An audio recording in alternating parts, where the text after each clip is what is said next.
Olá, o tema de hoje do Sala de Aula é a evasão escolar e a relação com a criminalidade. Eu converso com a Francis Roberta de Jesus, que é orientadora pedagógica da Rede Municipal. Francis, obrigado por comparecer aqui. Eu agradeço. Francis, quais os principais fatores que levam à evasão escolar? Bom, são alguns fatores, né? Dentre eles os que a gente identifica dentro da prática e dos estudos que a gente tem, né? Dentro do contexto escolar e da academia também. São fatores socioeconômicos, né? São as condições de permanência do aluno dentro da escola, que aí a gente tem várias condições, e a condição atual da escola pública também, né? Pensando nesse contexto da escola pública, esses fatores, eles acabam contribuindo bastante para a evasão escolar, né? A gente tem a questão socioeconômica por uma questão de organização familiar, a questão de acesso mesmo à escola ainda é uma questão para se preocupar como política pública, né? E essas questões socioeconômicas colocam as condições que um aluno, pensando aí na criança, né, que é uma das fases, né, da educação, um dos níveis, o ensino fundamental 1 e o ensino fundamental 2 já com adolescentes e o ensino médio com jovens, né, e a educação também de jovens e adultos, a gente tem que pensar nas condições contextuais de cada nível para pensar a evasão. Não existe um conceito para a gente falar dele como pureza e único. Então a gente precisa pensar no contexto. Então, falando assim, basicamente do ensino fundamental, essas condições socioeconômicas, elas são bastante preponderantes para a manutenção e permanência do aluno na escola. Que é da quinta ou oitava série. Isso mesmo. Então tem as condições que eles precisam geralmente compor renda familiar, essa é uma condição, né?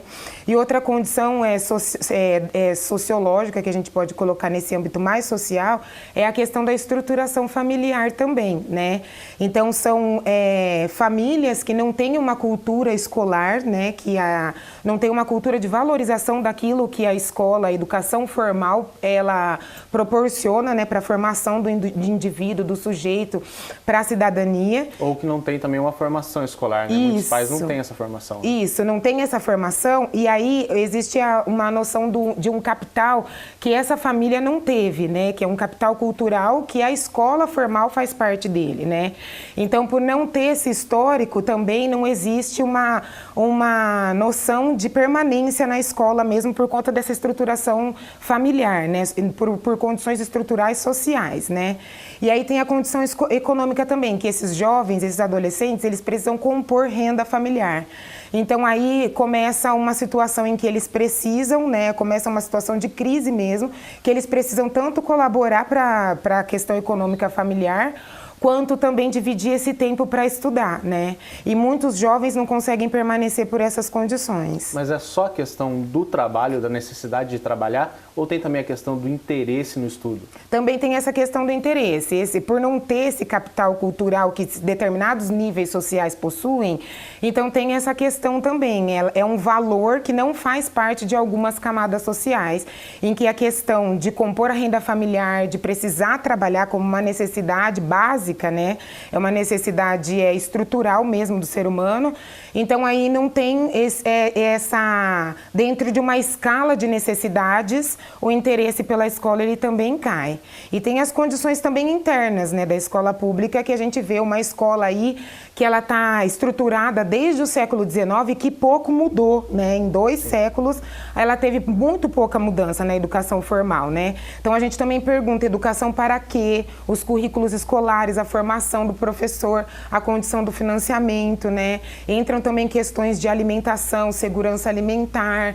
Então todas essas questões, elas acabam contribuindo para a estabilidade, para a permanência de um jovem na escola. Então, só retomando um pouco o que você falou, você disse que no ensino fundamental isso é um pouco mais abrangente. Então a gente pode falar que a evasão escolar ela é maior nessa faixa etária, dos 11 aos 15 anos? Ela é maior, com certeza. Existem dados, existem estudos, né? Tem uma tese até bastante famosa que tem essa temática, né, defendida na Faculdade de Educação da USP em 2015, que traz isso sim. A evasão é maior nessa faixa etária, e a gente, dentro de uma cultura escolar, né, que a gente tem da experiência, a gente também vê assim que quando a educação ela está voltada para a infância, existe um acompanhamento familiar muito muito maior e uma responsabilização da família maior, inclusive legal pela frequência do aluno à sala de aula. E conforme ele vai para o ensino fundamental 2 e para o ensino médio, esse acompanhamento é como se a família fosse desobrigada dessa situação, porque parece que esse aluno ganhou alguma autonomia porque ele cresceu, né? Quando ele ainda precisa de acompanhamento, eu diria, no 9º ano e ainda no ensino médio também, porque ele ainda não tem uma autonomia legal, inclusive, né? Então falta a participação dos pais. Também falta essa participação. Conforme vai crescendo a escolaridade, o nível de escolaridade, a participação da família é cada vez menor. É um histórico dentro da escola, por exemplo, reunião de pais, atividades escolares, a participação é muito maior no ensino fundamental 1, por exemplo, aí ela vai diminuindo, né? Talvez também por questões dos sentidos que a escola, né, ela faz para a família e para esse aluno que vai crescendo e do lugar, como que ela está adaptada e estruturada para atender jovens e adolescentes, que a gente vê um não lugar e uma não preparação, inclusive curricular da escola, para atender essa população juvenil. Com base em tudo isso que você falou, a gente pode falar, sem estigmatizar, que nas periferias é maior a evasão escolar devido às questões sociais? A gente pode.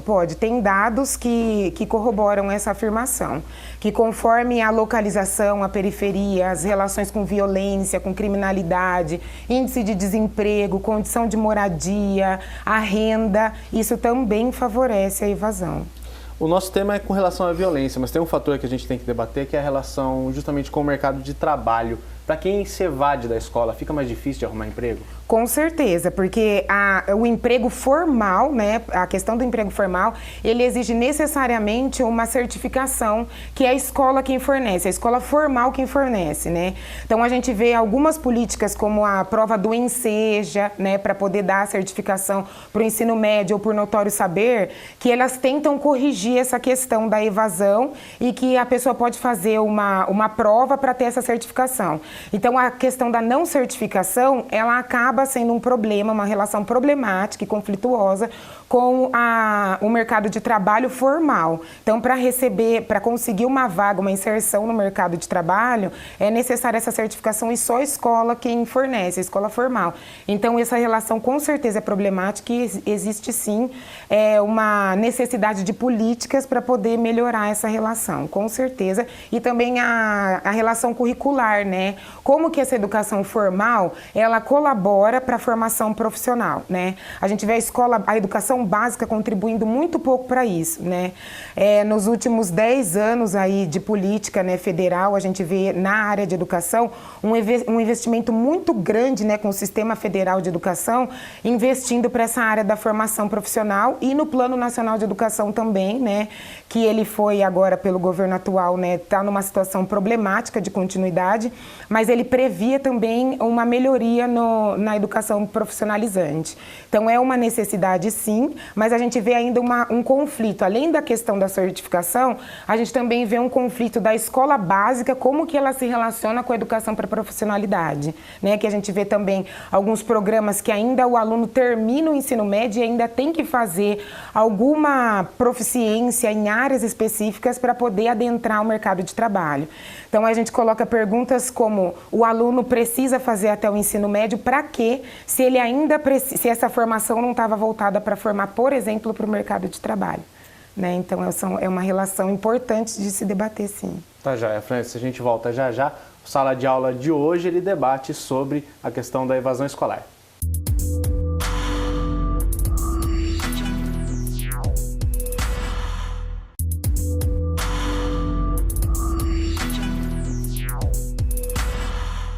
Estamos de volta com o Sala de Aula, que hoje fala sobre evasão escolar, com a orientadora pedagógica Francis Roberta de Jesus. Francis, em relação ao nosso tema de hoje, sobre a criminalidade estar relacionada diretamente com a evasão escolar, dá para comentar sobre isso? Podemos comentar. Assim, a questão da criminalidade, né, ela envolve um conceito que a gente pode discutir sociologicamente, né, chamando de violência, né, ou da criminalidade de um âmbito legal, né. Quando a gente pensa criminalidade, a gente também pode colocar um plural desse termo, pensando em criminalidades, em violências, dentro de diferentes contextos, né, que a gente tem pesquisas que relaciona, né, as questões socioeconômicas com essas questões de violência e criminalidade, né? Dá para relacionar sim, só que essas relações a gente pode pensá-las diretamente ou também pensar de outros modos dentro dos contextos em que ela acontece, né? A gente tem alguns estudos, algumas pesquisas que apontam sim para essa relação direta, né? E aí por questões de tanto de interesse, por maiores atratividades, né, de determinadas atividades como tráfico, relação com drogas, né? E essa criminalidade e violência a gente também pode pensar do lado de dentro da escola, em que a escola é alvo dessas ações por sujeitos que já estão dentro da escola, que já significam a escola de um modo diferente, em que a escola está dentro de uma comunidade e não tem uma função social e não compõe uma comunidade, né, junto com a comunidade que ela está inserida, né? E a gente também pode pensar essa criminalidade e essas violências também do lado de fora da escola, né?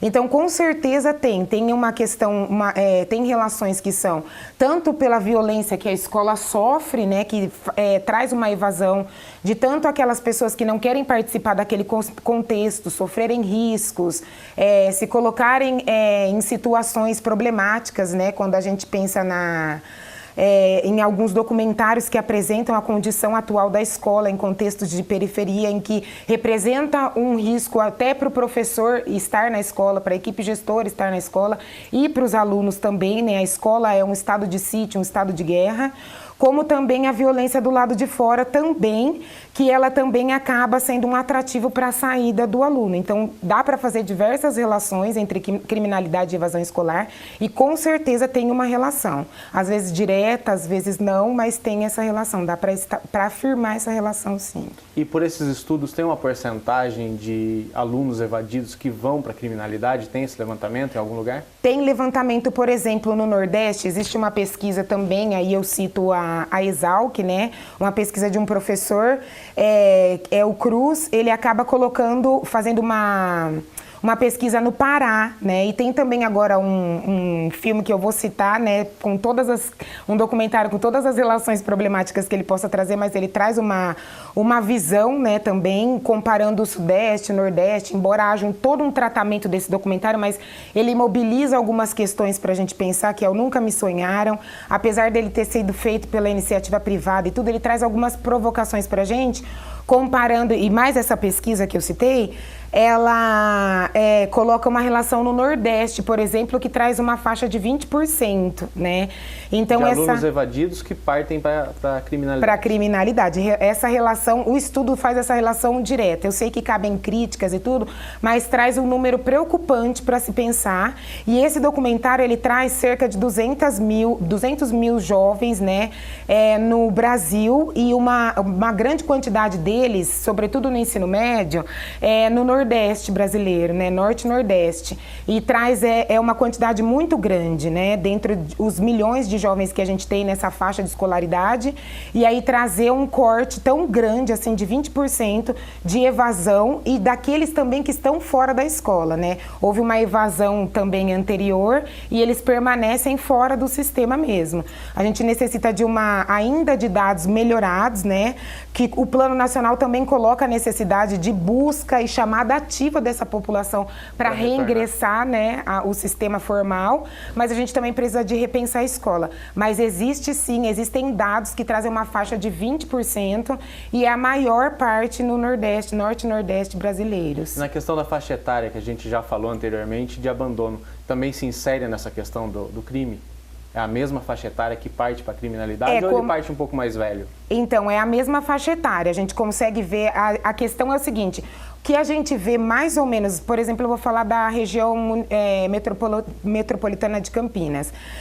O que a gente mais vê é um jovem, né, com questões mais ou menos assim, socioeconômicas bastante problemáticas, que a escola já não vai fazendo sentido para ele, né, e ele permanece até fazer os 15 anos. Fazer 15 anos para o jovem é muito importante, porque ele passa para um outro nível, que não é um nível, uma modalidade de ensino, que é a EJA, que ele consegue acessar em outros horários, inclusive, né, que é o noturno, por exemplo, ele passa a ter esse direito de frequentar, que na verdade é pensando mais o jovem trabalhador, né, para ele poder trabalhar frequentar o ensino noturno, mas quando ele faz 15 anos e já há uma defasagem, né? A questão da repetência, da reprovação, a defasagem idade e ano, né? Acabam colaborando para ele sair, e quando ele faz 15 anos parece que é a carta de alforria dentro da escola, que ele pode ir para a modalidade da educação de jovens e adultos, e parece também que ele já teve como que eu posso dizer? Ele já teve um fracasso escolar, um histórico de fracasso escolar, né?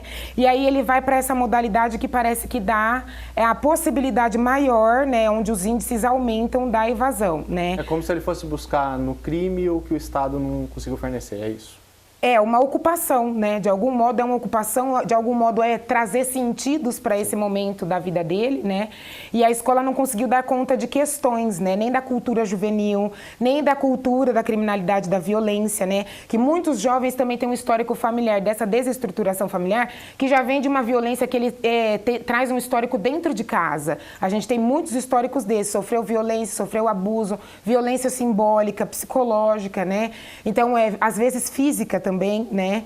E aí esse jovem vem com esse histórico que a escola não consegue lidar com isso, e aí ele traz esse histórico de buscar algum sentido para a vida dele, em algum sentido que ele faça parte identitária de uma prática social. E aí na criminalidade o jovem consegue encontrar bastante isso, porque ele passou pela escola, não se preocuparam com a identidade, com os interesses também dele. Tanto ele não pode não se interessar pelo que a escola traz, que é essa educação formal, os conteúdos formais, por exemplo, a equação de segundo grau, né? A gente pode problematizar a função disso na vida de um jovem que está sofrendo violência, por exemplo, quanto às questões identitárias. É um jovem que nesse momento ele precisa, né? Ele tem identidade de grupo, ele tem uma cultura, pertencimento, ele tem uma cultura própria, e a escola acaba perpassando tudo isso em nome do currículo oficial, formal, disciplinar, que acaba sendo para todo mundo de norte a sul do Brasil, né? Então, acaba sendo um problema mesmo. Tá, joia. Francis, a gente volta daqui a pouco aqui com a Sala de Aula, que hoje fala sobre as questões que envolvem a evasão escolar.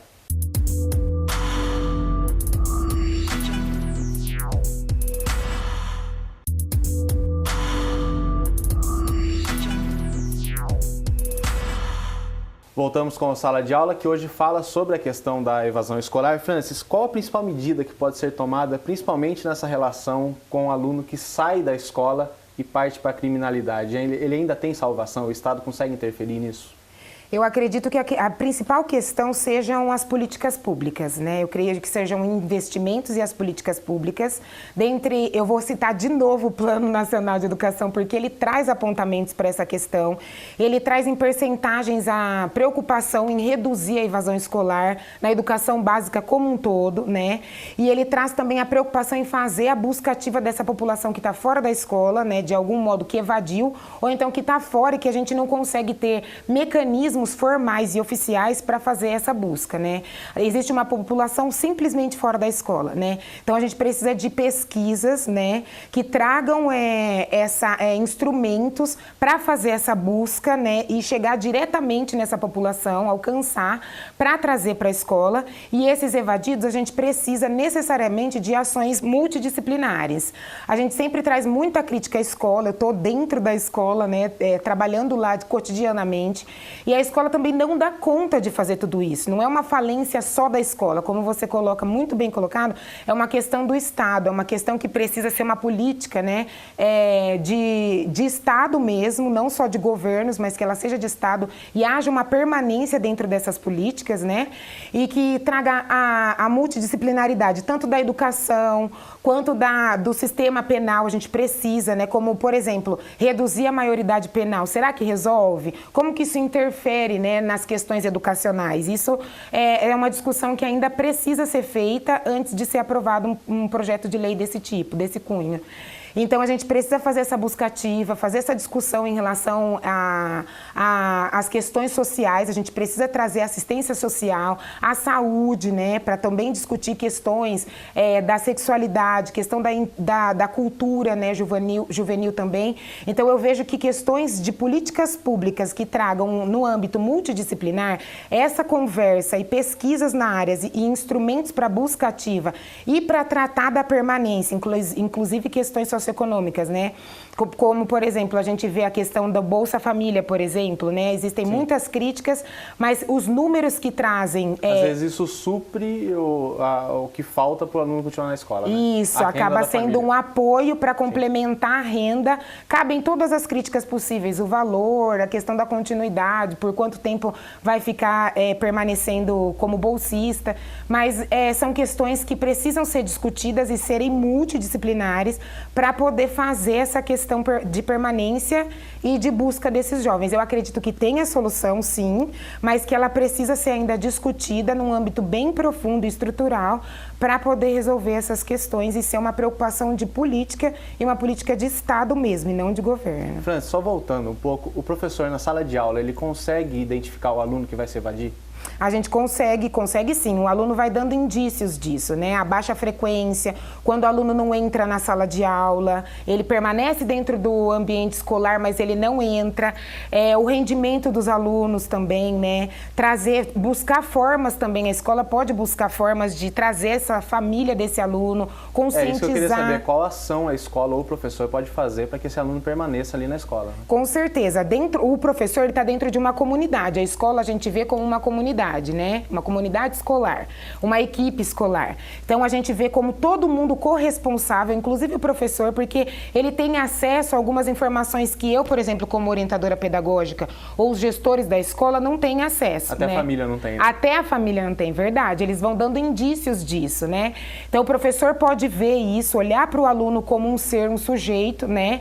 E aí a gente lançar para a orientação pedagógica, para a equipe gestora toda, dentro de um plano, né, que a escola tem o plano político-pedagógico, plano pedagógico, lançar ações que possa fazer isso. Por exemplo, tem escolas que mandam cartas para a casa do aluno, falando que está sentindo falta dele, que notou a frequência. Existem cartas que também a equipe gestora manda para essa família, chama a família até a escola. A gente faz visitas na casa do aluno também para poder falar que é importante, qual que é a função da escola. Então, eu acredito que o professor, ele tem função, mas ele tem função dentro de uma comunidade escolar, que todo mundo tem função dentro dela, até quem está trabalhando ali na limpeza, na alimentação, também tem função. Tem que estar atento a tudo. Tem que estar atento a tudo, com certeza. Depois que esse filho evadiu da escola, o que os pais podem fazer? Tem onde eles procurarem ajuda? É com a justiça, uma ajuda pedagógica, com a escola? Como é que é?